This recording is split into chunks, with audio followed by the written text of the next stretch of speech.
The ground beneath Naples just did something it has never done before in recorded history. And the scientists who monitor this volcano around the clock are now saying things out loud that they have never said before. On the evening of July 31st, 2026, at exactly 7:46 p.m., the Campi Flegrei supervolcano beneath Naples, Italy, produced a magnitude 4.7 earthquake. It was the strongest tremor recorded there since continuous instrumental monitoring began, surpassing the two magnitude 4.6 tremors registered in 2025. But here's what's really keeping volcanologists up at night. That earthquake didn't just shake the ground, it permanently moved it.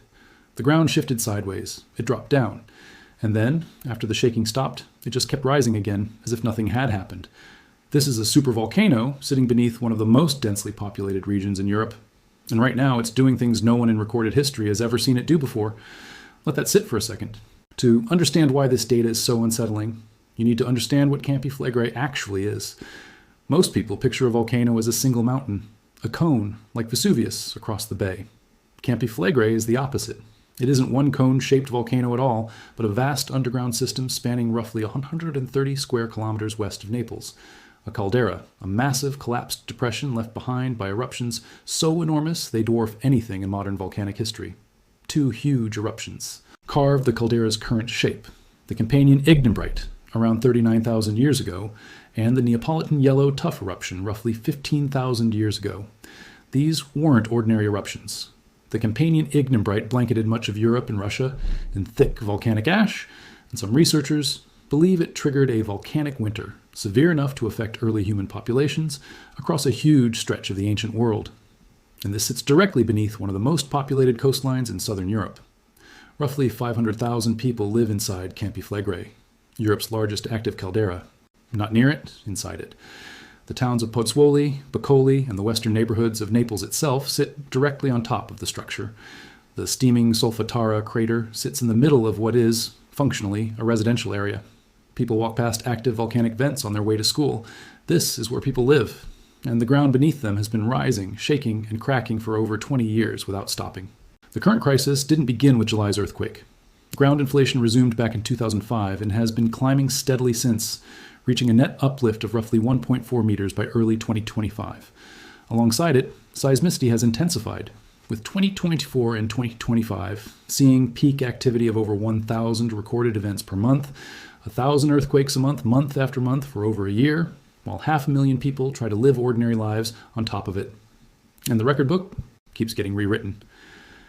The magnitude 4.7 quake on a July 31st, 2026 was the strongest since continuous monitoring began. The 2025 magnitude 4.6 had been called the strongest in 40 years, and now this one has surpassed it. It's the latest rung on a rising ladder of record-breaking quakes as the caldera's unrest accelerates. A staircase of escalating maximums, one of the clearest signs that a volcanic system isn't settling down, but building up.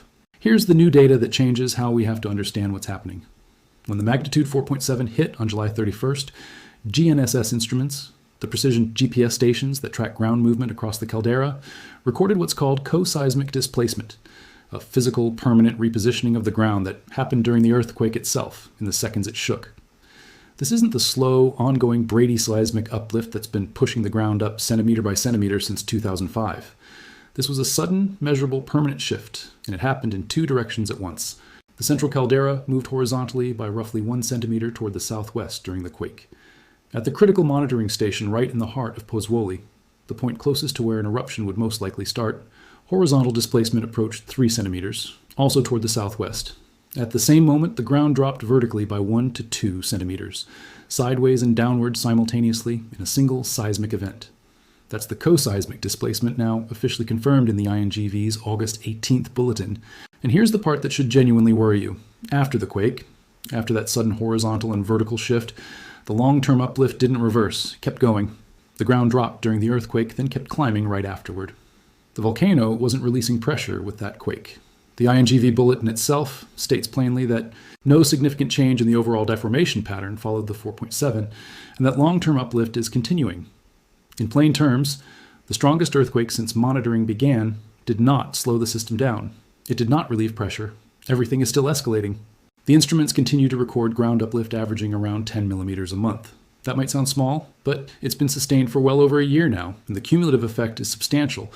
Roughly 140 centimeters of total uplift since 2005. Buildings in Pozzuoli have cracked. Streets have buckled. The harbor requires constant adjustment just to keep functioning. And now that accumulated uplift sits alongside the new co-seismic shift, meaning the ground is in a configuration it has never occupied before, even across the full history of modern measurement. This deformation isn't confined to scientific charts anymore. It's visible around Pozzuoli in ways that should worry anyone paying attention. The water network has taken damage, gas lines have been affected, electrical infrastructure and the railway are both showing strain from the ongoing ground movement. The port of Pozzuoli, the main ferry gateway to the islands of Procida and Ischia, has been hit hard enough that ferry operations have had to be partly rerouted toward Naples. The land is rising fast enough that the relationship between the docks, the loading ramps, and the water level has fundamentally shifted.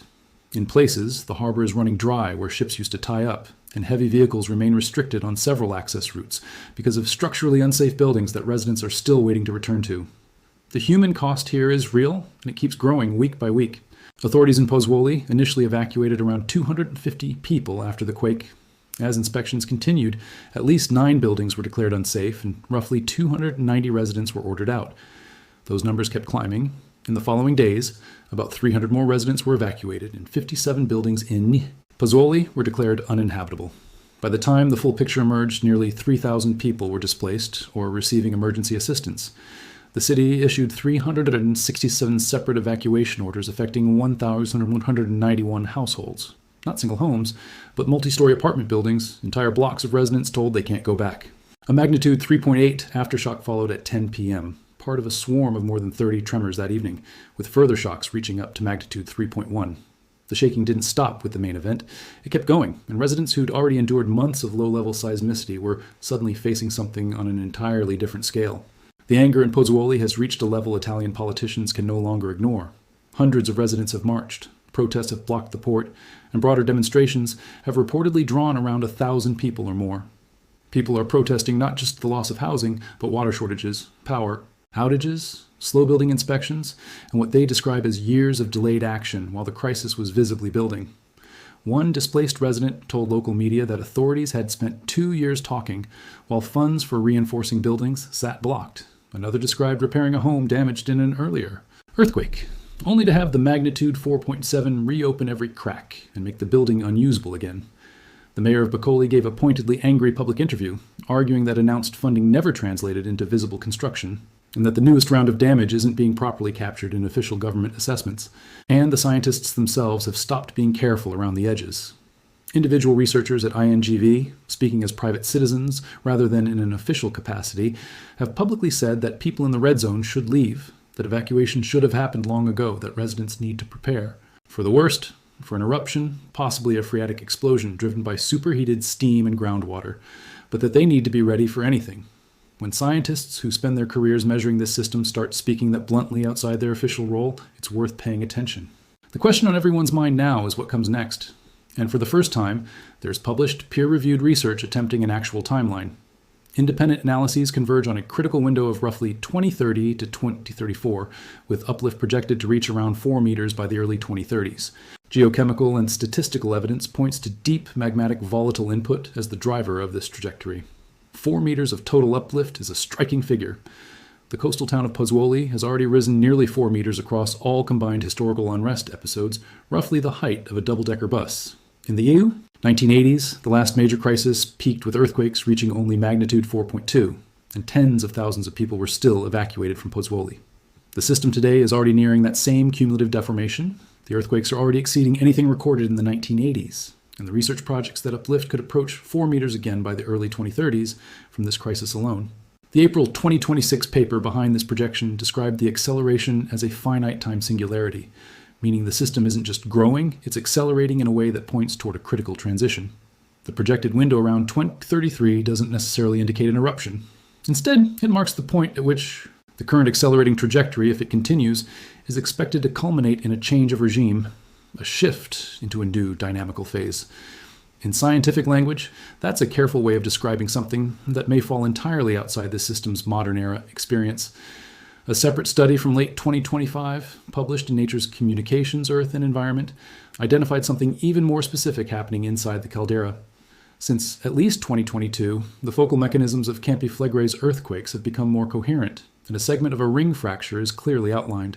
By seismicity, shallower than 3.7 kilometers, together pointing to the development of extended fractures in the crust above the magma reservoir. A ring fracture is the kind of pattern that forms around the edges of a volcanic system when pressurized material below actively works against the rock above it, the crust fracturing from underneath, with earthquake locations mapping out the shape of that fracture zone as it forms. Researchers at UCL have been even more direct about what decades of accumulated stress have done to the physical structure here. Campi Flegrei's current tensile strength is estimated at roughly a third of what it was in 1984. A third. The rock separating the pressurized system below from the surface above is now significantly weaker than it was during the last major crisis. A crisis it survived without erupting. The system today is more pressurized. The crust is weaker, the earthquakes are stronger, and the ground is rising faster than at any point since this current phase began in 2005. None of this means an eruption is happening tomorrow. INGV's official alert level hasn't been raised to its highest category, and monitoring agencies are being careful and deliberate for good reason. They understand the enormous consequences of a false alarm in a region this densely populated. Evacuating hundreds of thousands of people from Naples and Pozzuoli would be an operation of staggering complexity, and doing it unnecessarily would create its own crisis. They're also aware the system has weathered intense unrest before without erupting. The crises of the 1970s and 80s both eventually subsided, and there's genuine scientific uncertainty about whether this one follows the same path. But there's a critical difference now. In those earlier crises, earthquakes peaked at magnitude 4.2. This current crisis has already produced magnitude 4.4, 4.6, and now 4.7 quakes. The ground has risen further, the crust is weaker, and the geochemical signals, the volcanic gases emerging at the Solfatara crater and nearby Pisciarelli, point to a system growing steadily hotter and more pressurized from depth. Carbon dioxide output has been climbing for years, thermal output has been climbing, and the gas composition is shifting in a direction volcanologists associate with deeper, hotter sources, meaning the magma itself is becoming more directly involved in heating the hydrothermal system above it. Structural engineers in Pozzuoli have raised something genuinely alarming. Many of the multi-story apartment blocks in this area, built in the traditional style common to older Italian towns, essentially lean on each other for structural support, and the mortar between the bricks has degraded over decades. An earthquake of only magnitude 5 in this area could trigger catastrophic building collapses, and if that magnitude 5 quake arrives as a precursor to an eruption, right when rapid evacuation matters most, the collapse of those buildings could block the very roads evacuation depends on. The precursor that should trigger an exit could simultaneously eliminate the ability to make one. That's the conversation the mayor of Bacoli has been trying to force into public view. You cannot ask hundreds of thousands of people to live through a volcanic crisis unless the buildings and infrastructure around them are actually built to survive one.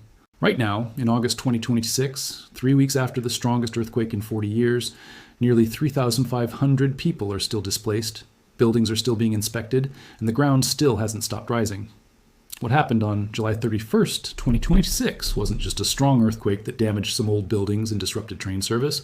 It was a moment when a volcanic system demonstrated, through its own ground movement, that it can now do something it couldn't do before.